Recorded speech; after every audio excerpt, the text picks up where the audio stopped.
Russian President Putin affirms that the Syrian people are the only side entitled to determine their own future.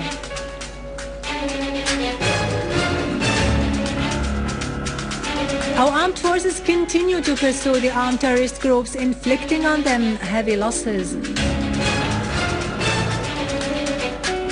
The Israeli occupation authorities continue their Judaization of occupied Jerusalem and the West Bank as they go ahead with their settlements construction plans.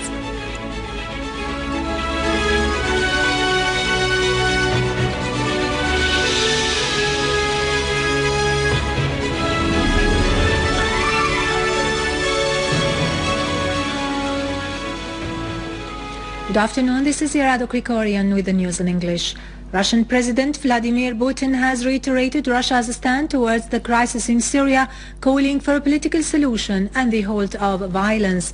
During a press conference in Moscow, Putin said the Syrian people were the only side entitled to decide their own future, affirming that Russia had no special interests in Syria and all it cared about was Syria's stability. He added that there would be no military solution in Syria, and in case there was one, it would be useless. On the other hand, the Russian president criticized the American Magnitsky Law as being unfriendly towards Russia and destructive of the relations between the two countries. Putin pointed out that the USA suffered a lot in terms of human rights and that Abu Ghraib and Guantanamo prisons, as well as other secret jails, testified to the violation of the laws of human rights. Russia has reiterated its stand, calling for solving the crisis in Syria through dialogue and, according to the Geneva statement, away from conferences held abroad. The Russian stand was voiced by the chairman of the International Relations Committee at the Russian Duma Council, Mr. Alexei Boshkov, who affirmed that the measures taken by the so-called Friends of Syria group indicated that they wanted the armed conflict in Syria to continue to undermine the state. In a press conference in Moscow, Boshkov added that it was not enough for the Americans to destroy Iraq. Now they had the intention to destroy another country, adding that the Americans had declared that more than 40% of the armed men in Syria were Takfiri fundamentalists and terrorists of various foreign nationalities. He stressed that the American declarations were mere pretexts for armed intervention in Syria. Boshkov said Western countries believe that the opposition will set up Western democracy in Syria. However, the opposition's kind of democracy will be that of the Gulf kingdoms and Emirates.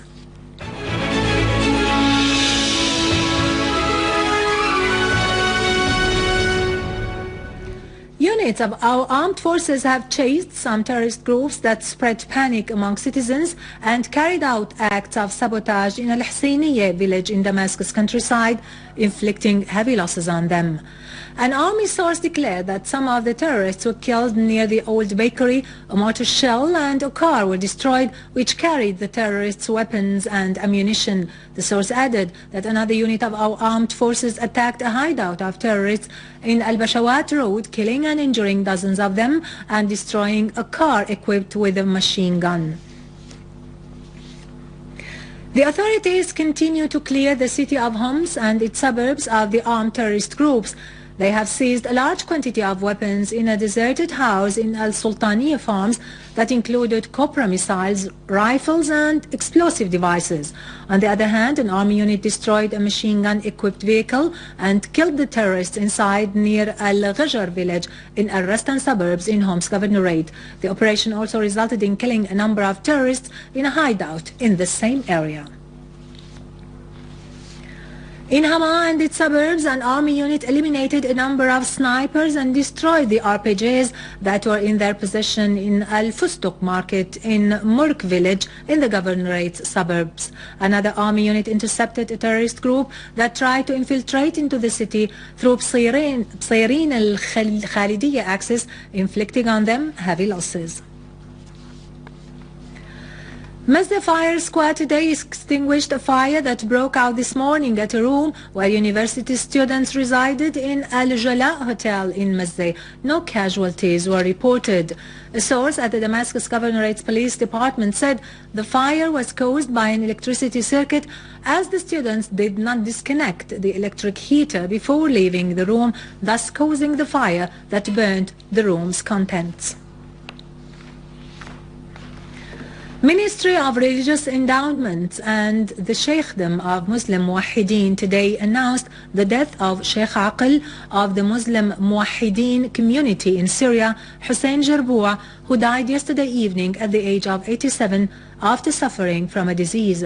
In a statement to Sana, first Sheikh Aqil of the community, Hakmat al-Hijri, hailed the national stances of late Sheikh Jarboua, saying that the deceased was known for his calls for amity and peace and adherence to national unity and dialogue.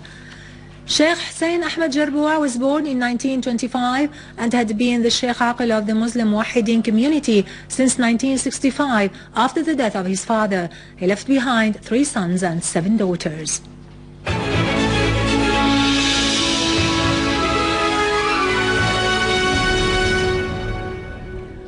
In a flagrant Israeli defiance of international resolutions and the calls to stop the settlement's construction expansion, the Israeli occupation authorities have approved a new plan to set up a huge colony in the West Bank.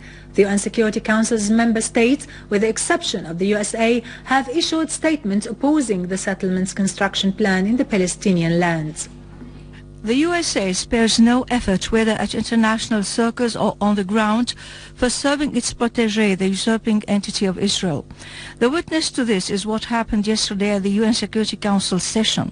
The Council's member countries have challenged Washington's constant attempts to obstruct any effort in the way of taking a firmer stand at the UN regarding the Israeli settlement's construction process in the occupied Palestinian lands. They issued statements that opposed the Israeli authorities' plans to expand the Zionist settlement activity in occupied Jerusalem and the West Bank, which Washington refused to condemn.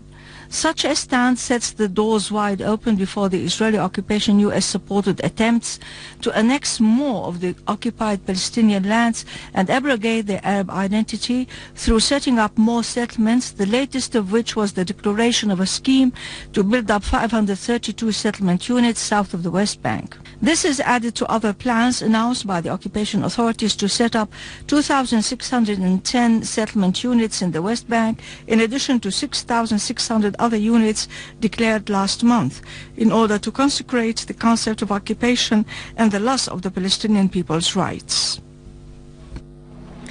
In Egypt, the demonstrations have continued, protesting against the new draft constitution, which the Egyptian President Mohamed Morsi and the Muslim Brotherhood have tried to impose. The Egyptian judiciary has confirmed its protective role against any law or authority's transgression after the General Secretary of the Supreme Committee of Elections asked to be exempted of the task of supervising the second phase of the new draft constitution's referendum.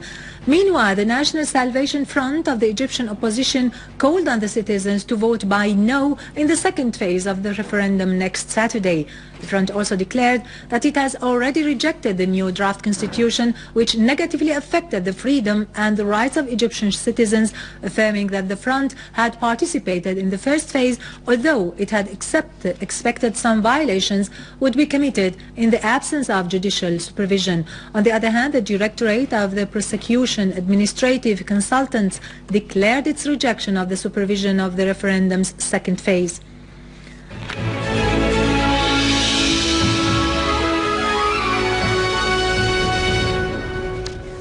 The Ministry of Culture and the Syrian Book Committee opened the Arabic Book Exhibition at Damascus University at the Faculty of Art on the occasion of the World Day of Arabic Language. The Minister of Culture, Dr. Lubana Mshoweh, attended the fair that will be ongoing for 2 weeks. The exhibition includes a variety that exceeded 700 of versions, titles, books that have been issued by the Minister of Culture and many of local publishing houses. With this, we conclude our news for today. Thank you for watching. For more information about Syria and the region and to view this bulletin again, you can always visit our website in English, syriaonline.sy. And now over to business and market news with Khalid Saqabani after a short break.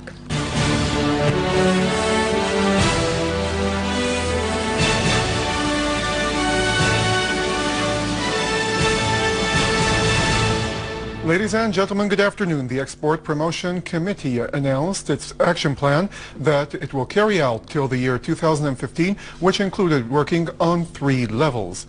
The first is implementing the promotion programs regarding the Syrian products. The second is offering technical support and training the employees. And the third is cutting the costs by setting up a fund. The Commission also mentioned that it will work in coordination with all sides to implement the decisions that are being issued by the Ministry of Economy to grant exporters the needed support, as 43 textile companies and 10 foodstuff companies, to the top of which are 2 olive oil companies, will be getting exporting support. The general manager of the Tartus port affirmed that the port is witnessing an active maritime movement as 7 ships came in today and unloaded their cargo of various goods. The port's manager added that the payloads included iron, corn, marble, wood, and fertilizers, noting that there are still 4 ships waiting to enter the harbor and unload their cargo of iron, sugar, fertilizers, and wheat. It is worth mentioning that the ships that docked at the port since the beginning of the year till now reached 1,271 ships, as many ships are being received daily loaded with various types of goods. Related news, the vessel Silver Star arrived at the Tartus port carrying tons of Brazilian sugar. The ship will be unloading immediately after the lab tests are finished.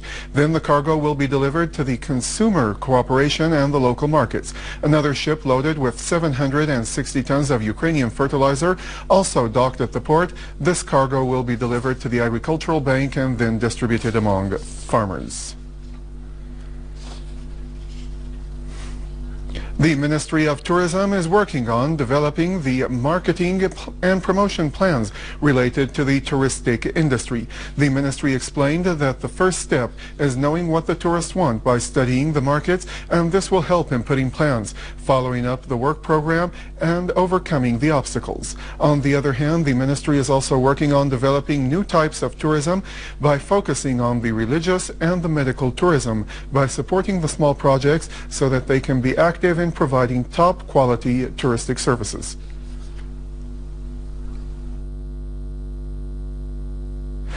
The Brent crude fell from the highest close in 2 weeks amid speculations that the U.S. budget negotiations are at an end, threatening the economy of the world's biggest oil consumer.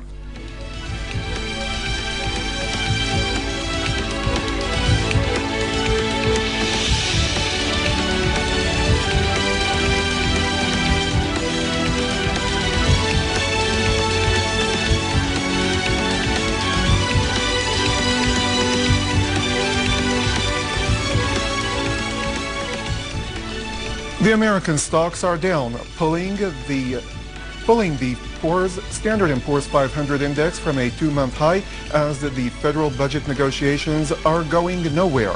The European stocks fluctuated near the 19th-month high as the investors awaited new developments regarding the American negotiations. Japan shares, on the other hand, fell, with the Nikkei index falling from an 8-month high.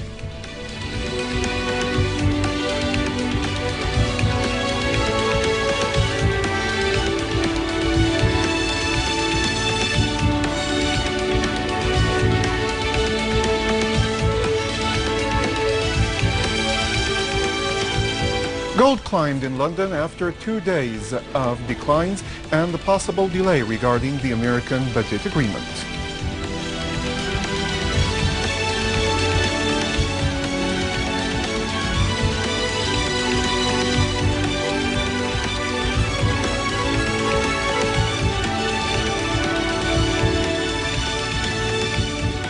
The yen is up to a 6-week high against the dollar as the Bank of Japan maintained its inflation goal at 1% after the newly elected Prime Minister called for doubling the target.